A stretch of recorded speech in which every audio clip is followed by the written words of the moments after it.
Često obilazim naše manastire. Malo ih ima koje nisam posjetio, a valjda nijednog kome nisam proučio arhitekturu i freske.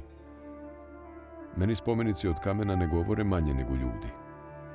Tražeći ih očima sa planine s koje se nenadano ugledaju ili im prilazeći dolinom kroz koju mi idu u susret s rekom, odgonetao sam i to gde su podignuti i sa zadovoljstvom nalazio da su sagrađeni tačno onde gde sam očekivao i tako srasli sa zemljištem kao da nisu ni od koga sazidani, već uvek tu bili.